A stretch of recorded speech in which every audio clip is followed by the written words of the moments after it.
Okay, happy Sunday racing bayang karerista. At araw nga tayo ng linggo, no? May 3, 2026. At yung karera natin gaganapin ulit sa Metro Manila Turf Club. At meron tayong 8 races, 8 karera tayo for Sunday racing. At ang start time natin is alas 3 ng hapon. Okay, so simulan na nga natin yung mga giya natin para sa araw ng linggo. Race number 1 tayo, start ng first pick 5. 3-year-old imported horses, no? Pero locals may join. So 4 na imported tayo dito, isang local. At tingin natin medyo angat to or lamang, no? Yung numero 1 na si Student Regent from the Dihenco stable. At medyo mainam yung linyada niyang kabayong yan. So parang nalalamangan tayo dyan. Anyway, pwedeng magbigay ng laban yung kalahok numero 4 na si Great Balls of Fire, Pabs Cabalejo, na siya na rin yung second choice nga natin. Pero tingin ko nga medyo lamang yung numero 1 na si Student Regent. So first choice nga natin yan. At second choice kalahok numero 4, Great Balls of Fire. Okay, race number 2 tayo. Start ng winner take all. Class 5, 17 to 41 bracket, 1,400 meters ang distansya natin dito. Okay, first choice, kalahok numero 3, Point of Pride. JL Lazaro, yung re-renta dyan. At medyo may kababaan na sa grupo, no? Although medyo inconsistent si kabayong manakbo. At pero tingin ko nga may kagaangan na yung laban niya ngayon. So first choice natin yan. Second choice, kalahok numero 5, Laughing Tiger. Gagabayan naman ni Pabs Cabalejo, isang deremating kabayo. At ito wala namang pinipiling hinete ito, kahit kaninong hinete tumatakbo to. So second choice natin yan. Okay, so sa race number 2, first choice nga numero 3, Point of Pride. Second choice, kalahok numero 5, Laughing Tiger. Okay, race 3 tayo, start ng pick 6. 4-year-old imported horses. Pero pwede sumali nga yung mga local, no? Distansya natin dito o 1 milya, 1,600 meters. First choice, kalahok numero 8, Nana Bubu. JB Hernandez yung re-renta dyan. Isang matuling kalahok, maganda post position. So although may matulin na nandyan si Zoom, no? At si Goddess Sotiria, pero tingin ko kayang mauna nito. So first choice natin yan. Second choice yung kalahok numero 6 na rin, couple entering Zoom at High Maintenance. Si Zoom nga matulin at si High Maintenance deremate. So tingin natin medyo baka makadiskarte yung dalawa, no? So second choice natin yan. At third choice natin dito yung kalahok numero 5 na si Let Her Cook, nasasakay naman ni Patty Dilemma. Okay, so sa race 3, first choice, Nana Bubu, kalahok numero 8.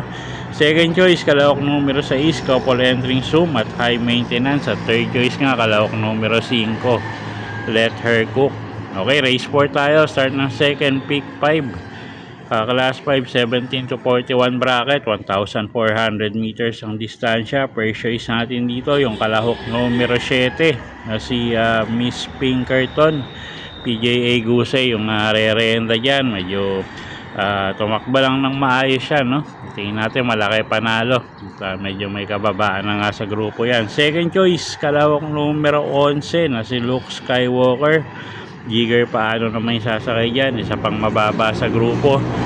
Medyo hindi lang maganda yung pinapakita lately, no? Pero anyway, second choice natin yan, kalahok numero 11, Luke Skywalker. At kuha tayong third choice dito, yung kalahok numero 6 na si Metal Strength. Gagabayan naman ni John Paul Agose. Okay, so sa race 4, first choice numero 7, Miss Pinkerton. Second choice numero 11, Luke Skywalker. At third choice nga numero 6, Metal Strength. Okay, race 5 tayo, start ng pick 4, class 3, 57 to 70 bracket. Okay, mga imported na naman, may isang local, no? So medyo may inam yung ikinikilos ng numero 7, si Mutya ng Pasay, na siya na rin yung first choice natin. Ryan A. Base yung re-renta dyan, so first choice natin yan, numero 7. Pero yung karamihan ng imported dito, no, capable din na magbigay ng upset sa kanya. So kung may kursonada kayo dyan, dagdag nyo na lang. Anyway, second choice natin dito yung kalahok numero 2, couple entering resonant at generative. Sila na rin yung tingin natin pwedeng magbigay ng laban sa numero 7. Okay, so sa race 5, first choice numero 7, Mutya ng Pasay. Second choice numero 2, couple entering resonant at generative. Okay, race 6 tayo. Class 2, 71 to 83 bracket. So, medyo mataas na grupo to. 1,600 meters ang distansya natin dito. Single na nga natin to. Kalahok numero 3, counter attack. John Paul A. Guse yung re-renta dyan. At nakita nyo naman yung huling ikinilos nito. Napakainam. At tingin ko naman medyo magaang pa yung laban ngayon, no? Bukod doon sa mga dati niyang kinakalaban. So single na nga natin yan. Kalahok numero 3, counter attack para sa race 6. Okay, next race tayo. Race number 7, penultimate race. Class 4, 42 to 56 bracket. Distansya 1,400 meters. Okay, first choice natin dito yung kalahok numero 8 na si Bride 3. RM Garcia yung sasakay dyan. At mababa rin sa grupo to. At maganda post position. Basta tumakbo lang ng maayos, tingin natin malaki panalo niya, no? At siya nga yung first choice natin. Second choice, kalahok numero 4, couple entering Basket of Gold at veterano.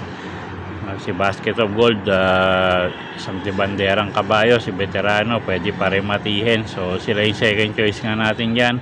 At kuha tayong third choice, yung kalahok numero 1, couple entering Alibaba at Sabawani.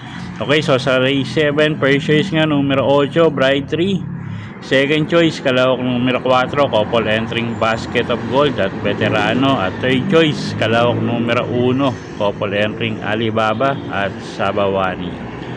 Okay, race 8 tayo, last and final race for the day.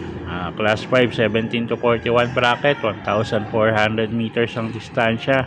Paratingan, first choice natin dito yung kalahok numero 4 na si 7 of Diamonds. Jericho Serrano yung re-renta dyan. Isang dramating kabayo, no? At tingin nga natin kayang rumemate sa distansya. Gamay naman ni Jericho Serrano yan, so walang magiging problema.